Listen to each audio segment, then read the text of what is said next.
무고한 역사와 전통에 빛나는 우리 대한국민은 3.1운동으로 건립된 대한민국 임시정부의 법통을 계승하고 우리 헌법 전문의 일부죠.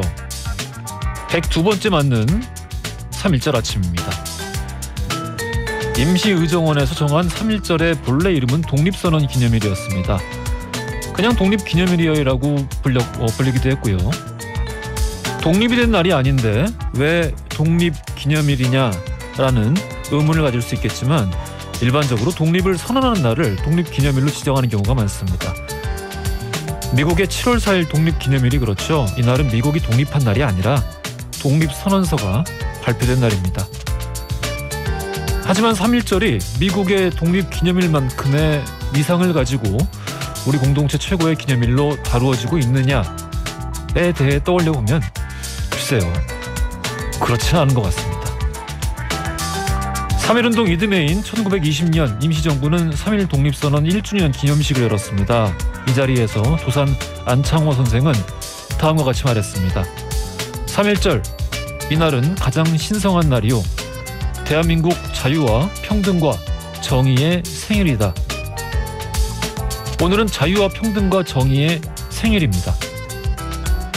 지금 이 시간 어디에서 누구와 무엇을 하고 계시든지 생일을 축하하는 마음으로 오늘 하루 기쁘게 보내셨으면 좋겠습니다.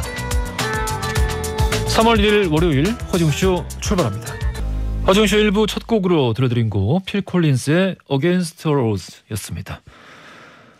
자, 안유민님, 3.1절 자유와 평등의 날이라는 말에 너무 공감이 됩니다. 뜻깊은 날인 만큼 더 기억해야겠어요 라고 해주셨습니다. 안창호 선생님 말씀이시죠. 대한민국 자유와 평등과 정의의 생일이다. 생일이다. 9868님, 웅디 출첵입니다. 정말 목소리 좋아요. 가끔 이런 얘기를 들으면은 당황스럽고 잘 모르겠습니다. 저는 제 목소리 진짜 못 듣겠어요. 오늘 비와서 태극기 개양을 못했어요. 대한독립 만세라고 또 이렇게 보내주셨고, 뜻깊은 날입니다. 여기 게시판에 벌써 좀 지나갔는데 엄숙하게만 좀 느껴졌었다. 근데 이야기를 들어보니 기뻐해야 되는 것 같다. 뭐 이렇게 좀 보내주신 분도 계셨는데, 아유, 기뻐해야 되는 날이에요. 전혀 엄숙한 날이 아닌데 너무 뭔가 뭔가 우리 그 조상님들이 그 일정 헌병대 두드러 맞는 뭐 이런 장면만 이제 주로 연상이 되다 보니까 왠지 그런 것 같습니다. 근데 그것도 중요하지만 사실 기본적으로 이건 굉장히 큰 축일이고, 이 기념일이고 굉장히 중요한 날입니다. 다들 좀 한마음으로 축하를 할 수 있는 그런 분위기가 조성이 됐으면 좋겠다라는 생각이 들고, 사실 그러니까 우리나라 뿌리인 거예요, 오늘 하루가. 여러 가지 생각이 듭니다. 건국절 논란도 있고, 그렇죠. 여러 가지 문제가 좀 결부가 돼 있기도 합니다. 자, 허지웅쇼에서 여러분의 다양한 사연들 기다리고 있습니다. 짧은 건 50원, 긴 건 100원이 드는 문자 샵 1035나 무료인 고릴라 또는 허지웅쇼 홈페이지에 사연을 남겨주시면은요, 추첨 통해서 청소 이사 전문 영국 크린에서 필터 샤워기, 쫀득하게 씹고 풀자 바카스마 젤리 신맛을 비롯한 다양한 선물 보내드리겠습니다. 자, 월요일 영화 법률 이야기를 나눠보는 신유진 허나몽의 무법지대. 오늘은 3.1절을 맞아서요, 독립운동과 관련된 영화 한 편을 골라봤습니다. 송강호 공유 주연의 2016년도 작품이죠. 영화 밀정이에요. 기대 많이 해주시고요. 광고 듣고 두 분 바로 만나보겠습니다.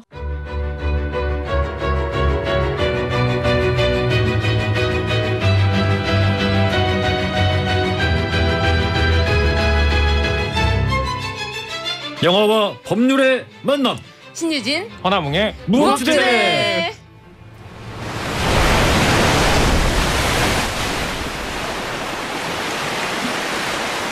답답할 때면 여기 이렇게 나와 하는 밤낚시가 참 좋습니다. 이 차가운 암흑 한가운데 서면 오히려 두려움도 있게 되니까. 두려움을 느끼십니까? 누가 내 편이 돼줄지, 누가 내 목숨을 이어줄지를 내 본능에 의해서 결정하는 거죠. 이경부가 날 도와줄 거라고 생각했습니다. 난 녹복 먹는 일개 경찰로 눈앞에 이문이나 쫓는 놈이요. 제가 생각이 바뀔 수도 있습니다.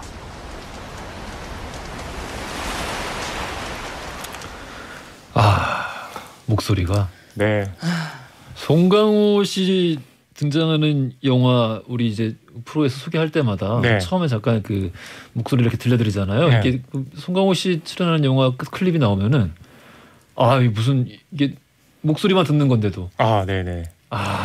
이게 그 뎁스가 뎁스라면 되는데 되게 입체적으로 보여요. 그쵸. 이게 뭐 맞아요. 정말 무슨 3D 안경 쓰고 보는 것 같이 아, 네네네네. 대단한 배우가 아닌가 그런 생각이 들고 송강호 공유주연의 2016년도 작품 15세 관람가 등급의 영화 밀정을 만나보겠습니다. 흥많은 변호사 신유진 변호사님 나오셨고요. 안녕하세요. 아유, 고생하십니다. 3일절 공휴일에 아유 아닙니다. 네. 정많은 평론가 1등 신랑감 공휴일이어도 어차피 집에 가면 혼자인 네. 허나봉 영화평론가님 나오셨습니다. 안녕하십니까? 안녕하세요. 안 그래도 들어오기 전에 어. 신유진 변호사님한테 예, 예. 휴일에 저는 일이 있어서 너무 좋다고 그랬더니 신유진 변호사님이 네? 정규직과 비정규직의 차이가 이렇게 드러나는구나. 그렇습니다. 네. 3.1절 맞아서 우리가 이제 독립운동 영화를 한 편 골라봤는데 네네네. 밀정입니다. 그렇죠. 밀정 어떻게 보셨습니까? 저는 밀정을 예전에 보고 이번에 다시 봤는데 예전에 극장에서는 영화가 끝나고 이제 나가야 되잖아요. 잠깐 뭐 여운을 갖는다고 하더라도 네. 집에서 보니까 너무 좋았던 점이 그 마지막 음악까지 네. 계속 들으면서 다시 그 영화가 끝날 때 다시 그 음악을 또 들었어요. 찾아서. 네. 그 드보르작의 그 슬라브 무곡이라는 클래식인데 예.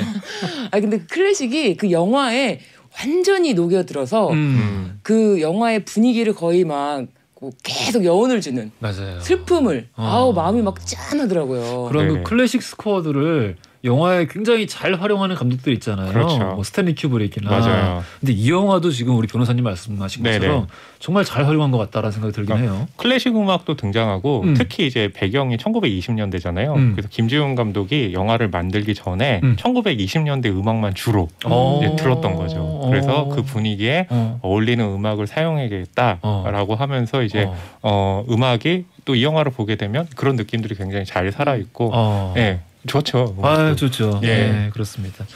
실제 사건을 모티브로 하고 있어요. 네. 한옥 경부 폭탄 사건. 그렇죠. 예. 그러니까 극 중에 이제 송강호 배우가 연기한 이정출의 모델이 이제 황옥경부인데 그렇습니다. 이 황옥경부라는 인물이 1922년에요. 의열단의 김시연이라고 또 이제 영화에서 공유 배우가 연기한 이제 김우진의 모델이기도 한데 이 사람을 잡기 위해서 그 중국에서 경성으로 폭탄을 들여오는데 이 황옥경부 같은 경우는 의열단 조직이 아니다. 자신을 이제 잡기 위해서 의열단인 척 했는데 경성으로 들어오면서 일본 경찰한테 잡히고 그러면서 이제 법정에서 왜 일본 경찰은 나를 도와주지 않느냐. 내가 일본을 위해서 이렇게 잡으려고 했던 건데 했던 사건이 있었거든요. 그게 바로 이제 황옥경부를 모티브로 해서 이제 일정으로 만든 거죠. 당대에도 굉장히 큰 스캔들이었고 그렇죠. 이게 그러니까 이 사람이 거짓말을 하는 것이냐 아니냐 네네. 뭐 이런 것에 대해서 당시에 논란이 했던 걸로 알고 있는데 어떻습니까? 진짜 독립운동가였을까요? 친일파였을까요? 사실 저는 제가 뭐 역사학자가 아니기 때문에 뭐라고 말씀드릴 수는 없지만 학계 다수설이 친일파로 보고 있다고 합니다. 네, 그럼에도 불구하고 이게 왜 논란이 있다는 거는 일정 정도 뭐 이 활동을 어떤 도움을 줬는데 그것이 과연 밀정으로서의 도움 정도가 아닌 부분이 있기 때문에 그 넘나드는 부분 그 부분이 있어서 이제 이런 의견이 분분한 것 같고요. 실제 이 영화에서는 그 현실을 다루고 있는 부분과 이제 허구를 섞어서 현실에서는 실제로는 그 폭탄을 들여온 폭탄 터지지 못했는데 그 뒤에 터진 폭탄을 아마도 접목해서 좀 영화를 좀 풍성하게 만든 것 같아요. 그 영화적으로 또 구성을 해야 되니까. 네. 그렇죠. 근데 이게 이런 종류의 논란이 가끔씩은 참 의미가 없다라는 생각이 들기도 하는 게 그 당시를 살았던 한 개인들, 그 젊은 개인들, 이 사람들 입장을 좀 이렇게 최대한 공감해 보려고 이렇게 좀 들어가서 생각을 해보면은 그게 둘 다였을 수도 있죠. 그렇죠. 친일파면서 맞아요. 실제 독립운동, 그러니까 두 가지 성격이 복합적으로 존재할 수 있다고 생각을 해요. 네네네. 개인은 갈등을 하기 마련이고 그렇죠. 시대적 상황도 그렇고 또 맞아요. 이 사람이 개인이 또 다른 개인의 진심을 만났을 때 흔들리는 개별적 순간들도 있을 거 아니에요. 그렇죠. 근데 그 순간들을 전부 다 지금에 와서 하나하나 요거는 뭐 지금 12개고 요 감정은 14개고 여기가 더 많네. 그럼 친일파 이렇게 단정 짓기도 애매한 것 같습니다. 그래서 이 밀정이 뛰어난 점 중에 하나가 보통 이렇게 일제감정기 배경 영화라고 한다면 선과 악이 굉장히 분명하게 그렇습니다. 분류를 해가지고 이제 영화를 만드는 게 보통인데 밀정의 이제 극 중에 송강호 배우가 연기한 이제 이정출 같은 경우는 말씀하신 것처럼 일본의 몸을 담은 인물이기도 한데 의열단에도 또 몸을 담은 인물이기도 하고 그래서 이제 송강호 배우의 연기를 우리가 소시민적이라고 얘기를 하게 되는데 그러니까 이 영화에서 소시민은 아니지만 우리가 소시민이라고 얘기할 때는 어느 편에 서지 못하고 정말 중간에서 어떤 입장을 취해야 되나 굉장히 좀 중간자적 입장이 있는데 그런 인물의 이미지를 가지고 이 영화에서 이제 이정출을 연기를 해서 굉장히 좀 좋은 연기를 보여준 거죠. 그러니까 개인의 이익과 네네. 어떤 그 공적인 가치 사이에서 갈등을 사람들은 늘 살면서 몇 번씩 하기 마련인데 그렇죠. 늘 일관될 수는 없는 것 같아요. 늘 그렇죠. 근데 그걸 일관되게 해내는 사람들은 정말 훌륭하고 정말 대단한 영웅들인 거고 소시민의 경우에 참 어렵지 않습니까? 네. 근데 그 어려운 가운데 어떤 경우에 어떤 종류의 선택을 하고 또 어떤 경우에 어떤 종류의 선택을 하고 이게 참 우리가 그걸 개별적으로 참 이렇게 살펴볼 수 있으면 참 좋을 텐데 아무래도 또 이제 여러 가지 감정들과 이런 이해관계들이 얽혀 있다 보니 그냥 친일파냐 아니면은 우리 독립운동가냐 이 두 가지 이 논쟁밖에는 남지 않는 게 그렇죠. 안타깝다는 생각이 들긴 합니다. 맞아요. 영화 후반부에 이제 이정출이 이제 약간 독립운동에 대한 마음으로 딱 해갖고 약간 몇 명을 처단하는 장면도 있고 폭탄을 직접 나르기도 하고 이런 부분은 좀 허구로 구성이 되었지만 또 영화니까 또 영화적 상상력이 전 더해져서 더 좋다라고 생각하는데 그 영화를 보고 굳이 지금 이렇게 말씀해 주셨는데도 불구하고 친일파를 미화했다 이런 부분이 있어서 근데 이제 그런 부분은 아마 영원히 계속될 거야. 맞아요. 그런 논란들은 그러니까 지금도 우리 왜 친일명부 사전에도 들어가 있으면서 사실 우리 독립운동의 큰 자금줄이었던 사람들도 동시에 공존을 해요. 그러니까 그렇죠. 두 가지 측면이 같이 공존하는데 애매한 거야, 그러니까. 그래서 이 영화 이제 시작할 때 무법지 시작할 때 예고편이 그중에 이병헌 배우가 연기한 이제 의열단을 조직한 정채산이라는 인물하고 이정출이 그 바다와 그다음에 이제 그 육지의 어떤 경계에서 얘기를 나누는 거거든요. 그러니까 정채산이 이정출에게 우리 좀 도와달라. 당신 일본 경찰에 있는 거 알지만 그 국민에 대한 국가에 대한 뭔가 뜨거운 감정이 있을 거 아니냐. 그 경계에 대한 그 느낌을 보여준다는 점에서 저는 굉장히 좀 절묘한 상징적인 배경과 그 장면을 이 예고편에 고르신 걸 보고 PD님 대단하시다. 아래 PD님 최고죠. 이 기회에 아부를 또 한번 아부한 거예요? 근데 이 경계에 대한 말씀하셨잖아요. 그래요. 이 경계에 대한 얘기를 다룬 영화가 꽤 많이 있는데 굉장히 많죠. 그런데 그 생각해 보니까 제가 깊이 있게 영화를 보지 못했다는 점이 지금 말씀해주시는 그 바다에서의 그 장면이라든지 그리고 이 이정출이라는 인물의 그 경계선에 서 있는 그 갈등과 그 본인의 어떤 상황 이런 경계선에 있었던 그런 영화들을 함께 또 나중에 다음에 또 하게 되면 정말 좋겠다. 시카리오라는 영화도 그랬던 것 같아요. 그런 거 많죠. 근데 볼 때마다 굉장히 생각을 많이 하게 여운을 주는 영화가 끝나고도 생각을 되게 많이 하게 해주는 영화가 바로 이렇게 경계에 있는 그런 영화들이었던 것 같아요. 이거 경계에서 뭐 아주 우리가 아까 제가 애매하다는 표현 썼었는데 역사는 진짜 애매한 게 많아요. 왜냐하면은 인간이 애매하거든. 사는 게 명쾌하지가 않아. 되게 사람들은 진실일수록 간단하고 명쾌하다고 이야기를 하는데 내가 생각하기에 사람이 만들어낸 가장 큰 거짓말이야, 그거는. 그렇죠. 사는 건 절대 명쾌하지 않아. 맞아요. 그게 진실에 가까울수록 엄청 복잡해요. 진실에 가까울수록. 근데 그 복잡한 거를 막 그냥 문장 한 문장으로 간단하게 이렇게 해놓고 자 이건 이제 간단한 거 봐. 이게 내가 지금 진짜를 이게 진실이다. 이게 참 사람들을 얼마나 호도하는지. 맞아요. 참 그게 답답하다는 생각이 드는데 단순화해 버리는 거죠. 방금 변호사님 말씀하신 것처럼 그런 경계를 다루는 이야기들이 그런 종류의 이 문제의식을 던지는 게 아닌가. 경계에 있으면 늘 모든 게 복잡하고 애매하기 마련인데 그 복잡하고 애매한 거를 우리가 있는 그대로 바라보고 또 이게 우리가 반추할 수 있으면 참 좋겠다라는 생각이 들기도 합니다. 우리 밀정 지금 우리 게시판에서도 많은 분들이 암살이랑 헷갈려가지고 그럴 수밖에 없는 게 제목도 두 글자고 또 배경이 비슷하고 독립운동을 그렇습니다. 위해서 또 일하는 또 헌신한 인물들을 다루기 때문에 그렇습니다. 그런 걸로 보여요. 그래서 밀정에 대한 줄거리를 좀 소개를 해주셨으면 좋겠습니다. 소개를 해드리면 이제 1920년대가 배경이고요. 이 이정출이 일본 경찰을 위해서 몸을 바치고 있는데 의열단의 인물 중인 김우진에게 접근을 해가지고요.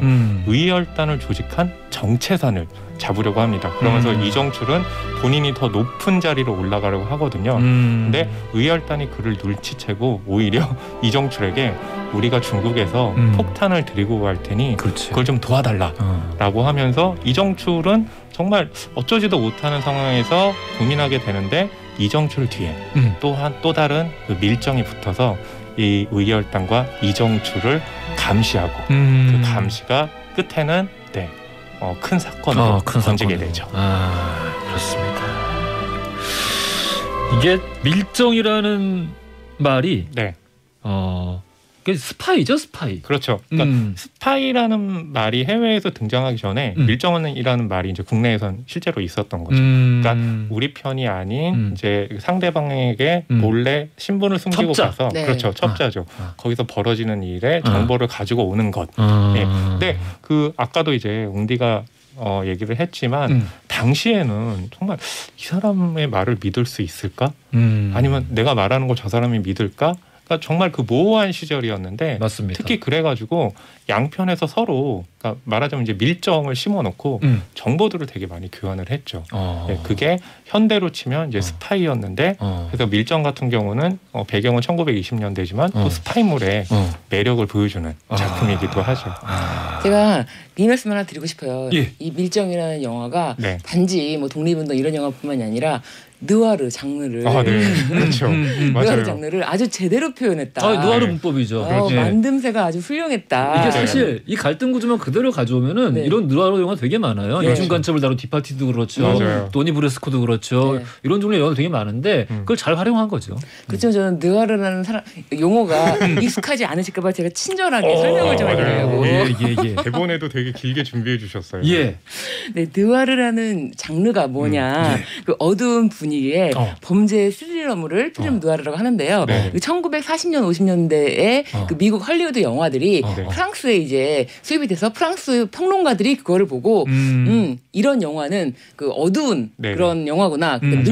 느와르가 불어로 블랙이라는 뜻이거든요. 그렇습니다. 그렇게 해서 시작된 장르가 되겠습니다. 근데 우리나라에서는 장르가 이렇게 익숙하지 않았는데 홍콩 느와르 이거 있잖아요. 홍콩 느와르 첩혈상응, 영웅본색 이때 이후로 이제 범죄 스릴러물을 느와르 장르다 우리나라에서도 많이 부르고 있죠. 얘기 나오니까 나 또 떠오르는데 천장지구의 오맹달 선생이 돌아가셨습니다. 오늘 3.1절 아니면 오프닝으로 오맹달 씨에 대한 걸 쓰려고 했었는데 가슴이 이제 주성치 영화 속에서의 오맹달이야 뭐 두말할 필요가 없고 그렇죠. 한참 좀 슬럼프를 겪다가 천장지구로 당시에 이제 재기한 상태 아니었습니까? 그때 모습을 떠올리면은 참 너무 보고 싶다. 우리 무법지에서도 소림축구 했었거든요. 그렇죠. 그래요. 너무 보고 싶어요. 오맹달 선생님. 소림축구에서도 제일 재밌는 장면은 다 오맹달 아저씨가 나오시는 장면이에요. 정말 진지한 표정, 눈빛, 이글이글.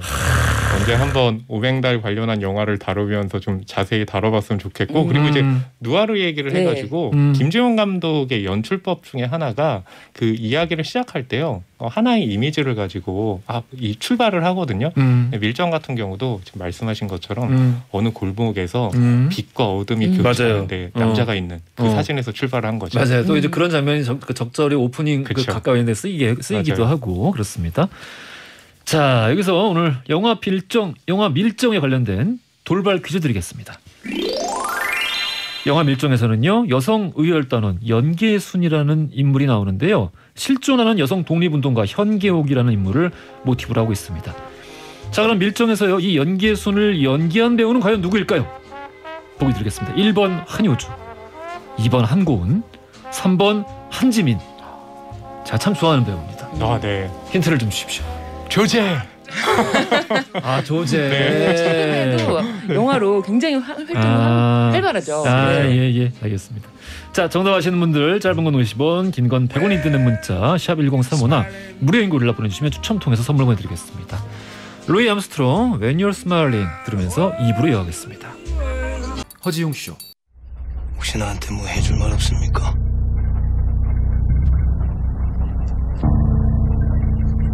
이자는 우리가 찾는 사람과 참 비슷하게 생겼습니다. 그렇지 않나요?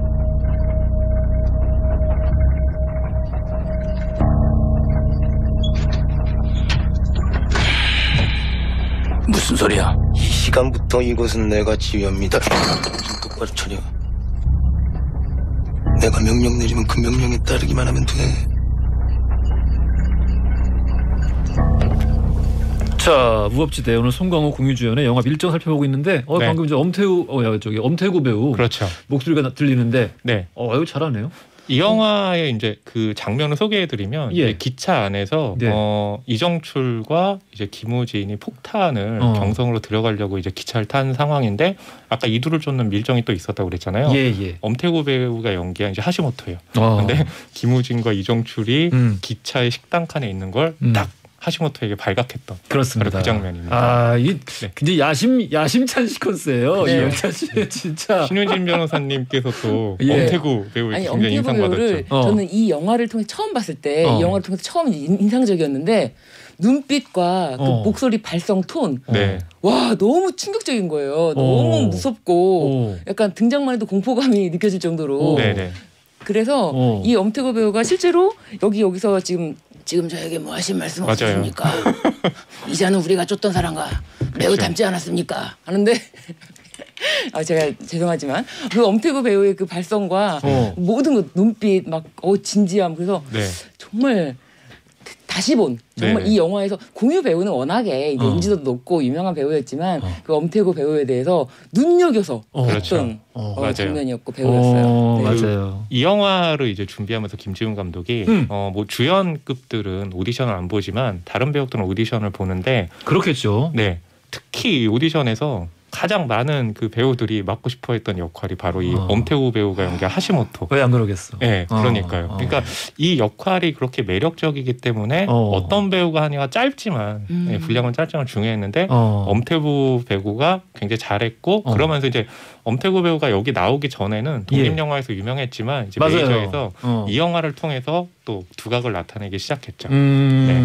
근데 얼굴이 거의 분장을 이미 한 얼굴이에요. 너무 반칙이야 얼굴이. 선이 굵죠. 네, 선이 누아르의 얼굴이죠. 얼굴이 너무 반칙이에요. 이 영화에 정말 적합한 얼굴이. 그래요, 맞습니다. 네. 극 중에서 송강호 씨가 일본어를 이제 구사를 하는데, 상당해요. 그렇죠. 특히 이 영화의 밀정의 마지막 장면 보게 되면 법정에서 그 일본 경찰들에게 잡혔는데 왜 자신을 보호하지 않느냐라는 항변하는 장면이 있어요.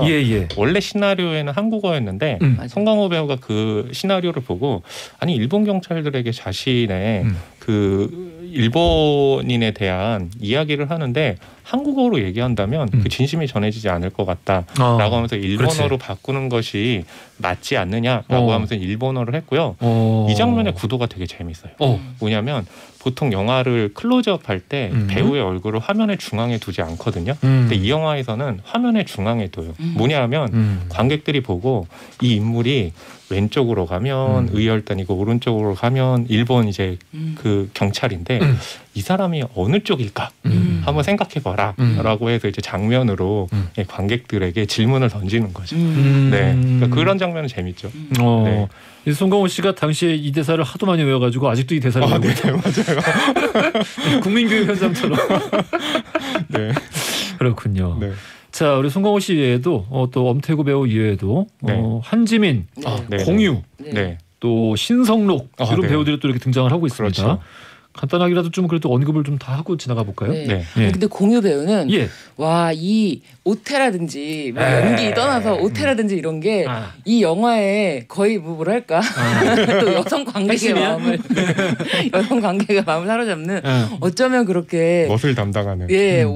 와, 이 뭐 이렇게 변장을 한다고 안경 끼고 모자 쓰고 하는데도 너무 그게 또 멋스러운 거예요. 그렇죠. 저렇게 패셔너블해도 될까 맞아요. 싶을 정도로. 근데 지금 말씀해주신 공유 배우, 한지민 배우, 신성록 배우가 연기한 인물들이 극중에서는 다 멋있거든요. 의열 단원이면서. 네. 근데 당시를 또 경성시대라고 불렀고 경성시대의 특징 중에 하나가 뭐냐면 해외 신문물이 계속해서 들어오던 때였잖아요. 예. 그러다 보니까 이제 우리가 말하는 이제 양복 네. 같은 것도 입고 멋을 내는 시기였는데 바로 그 경성시대의 멋을 담당했던 또 인물들이 지금 뭐 배우들이었던 네. 거죠. 정말 멋있게 등장을 맞아요. 하죠. 임시정부 산하의 이제 독립운동가들이 네.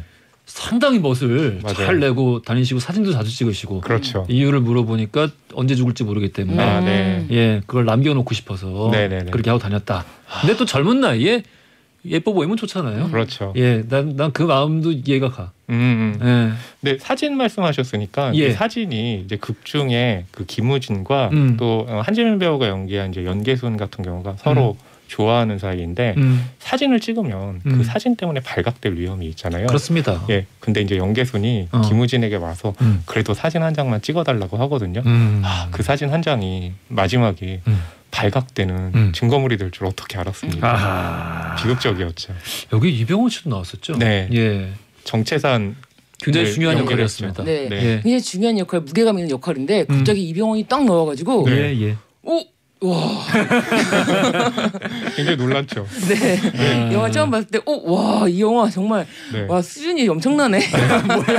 왜냐하면 극중의 정체산이 극중에서 지니는 중량감이 맞아요. 어느 정도냐면 의열단을 조직을 했잖아요. 예, 의열단 그렇다면 단장이죠. 이 인물을 연기할 배우 역시도 예. 중량감이 있어야 되는데 네. 그렇다면 누가 할까? 김주현 감독은 이제 이병헌 배우가 맞을 것 같다. 그리고 본인의 영화에서 달콤한 맞아요. 인생도 그렇고 또 출연한 그 친분도 있잖아요. 그러면서 이제 부탁을 했는데 또 이병헌 배우가 흔쾌히 들어줬고 예, 그러면서 굉장히 지금 그 중심이 서는 그런 인물을 연기를 했던 거죠. 저는 극 중에서 이병헌 씨가 연기하는 인물의 대사가 참 지금도 기억에 많이 남는 게 네네. 그러니까 저는 이 당시를 생각을 하면은 늘 그게 참 의문이거든요. 어떻게 이렇게 계속 할까? 특히 이제 정말 그 일제 강점기 때 태어난 사람들 있잖아요. 네네. 그럼 사람들이 뭔가 우리가 지금 주권을 빼앗기면은 회복되어야겠다라는 마음을 가질 수 있잖아요. 네네네. 근데 그 이후에 태어난 사람들은 어디로 회복할 줄 알고 아무것도 모르는 거야. 네. 희망 그렇죠. 내가 복원하고자 하는 이상향으로서의 꼴을 한 번도 본 적이 없는 사람들. 그렇죠. 그런 사람들이 어떻게 그런 걸 계속 할 수 있을까. 맞아요. 너무 좀 대단하다는 생각을 하면서도 의문이었는데 네. 극 중에서 이제 그런 이야기를 하잖아요. 이걸 계속해서 명확한 희망은 없고 명확한 내일은 보이지 않더라도 이걸 계속해서 하고 있는 걸 보여줘야 된다. 맞아요. 근데 이게 되게 감상적인 대사가 아니라 실제로 그렇거든. 네네네. 이걸 계속해서 하고 있다는 걸 보여줘야 이게 주체성을 인정을 받고 나중에 주권국가로 인정받을 수 있는 길이 열리는 것이고 네네네. 또 실제 우리가 그 꿈은 좌절이 되었습니다마는 나중에 만약에 이제 뭐 이때는 전쟁이 날지 몰랐겠지만 네, 그렇죠. 전쟁 이후에 승전국의 지위를 얻는데도 되게 중요한 역할을 하거든요. 끝까지 싸웠다라는 게. 네네. 근데 승전국은 되지 못해서 그건 아쉽긴 합니다만은 아무튼 그 대사가 참 중요하다. 맞아요. 그런 생각을 했었어요. 네. 그리고 저같이 이렇게 영화에 대해서 깊이가 없는 관객 입장에서 보기에는 중요한 인물이지만 짧게 나오는데 이렇게 유명한 이병헌 배우 같은 사람이 딱 나와줘야 관객들 입장에서는 와 하면서 더 감정이 지금 말씀하시는 거에 대한 감정이 더 쉽게 일어납니다. 모르는 배우가 나와서 그런 멋있는 말 해봤자 안 들려요. 그렇군요. 변호사님 오늘 되게 겸손하신 게 네, 저번 주까지는 방구석 평론가 네, 저의 지위를 위협하셨는데 오늘은 갑자기 깊이 없는 관객으로 내려가셨어요. 뭐 위치야 뭐 자기 유리한 거 놓고 잡으면 되는 거니까 중요하지 않은 것 같습니다. 네. 그렇습니다.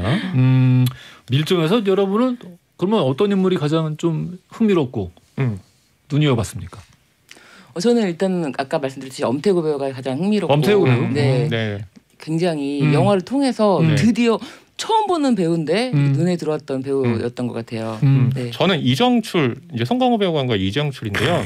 이 영화가 제작사가 어디냐면 워너브라더스예요. 맞아요, 워너예요. 네. 그러니까 워너브라더스 같은 경우는 이제 한국을 지금은 조제를 끝으로 철수를 했지만, 그러니까 한국 영화계에서 새로운 그 이야기에 대해서 이제 투자를 했거든요. 예. 뭐냐면 선악이 확실하지 않은 일제 강점기 영화였다면 아마 한국의 제작사들은 이게 회색 인물을 가지고는 관객을 끌 수 없을 거다라고 해서 투자가 힘들었을 것 같아요. 명확해야 된다. 그렇죠. 근데 이 영화 같은 경우는 물론 결론은 이제 이정출이 그래도 의열단을 위해서 일했다라는 것을 보여주긴 하지만 전체적으로는 어느 편에 서 있는지 모르잖아요.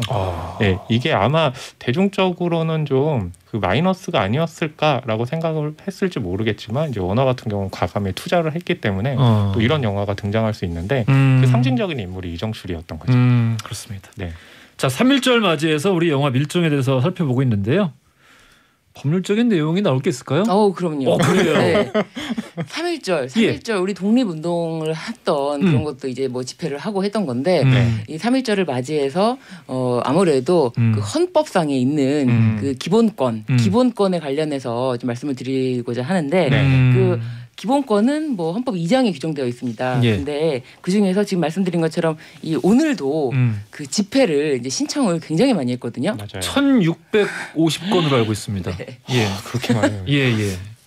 근데 비가 와서요. 네. 어떻게 될지 모르겠어요. 그러게요. 그래서 비가 오는 걸 떠나서 이제 그런 상황을 떠나서 신청을 그렇게 많이 했는데 서울시에서는 5인 이상 집합 금지 아니냐 그리고 안 된다라고 해서 전부 다 반려를 했는데 다시 법원으로 가서 일부 집회가 허용이 됐습니다. 그러니까 10인 이상 집회 가운데 2건이 허용이 된 거죠. 네.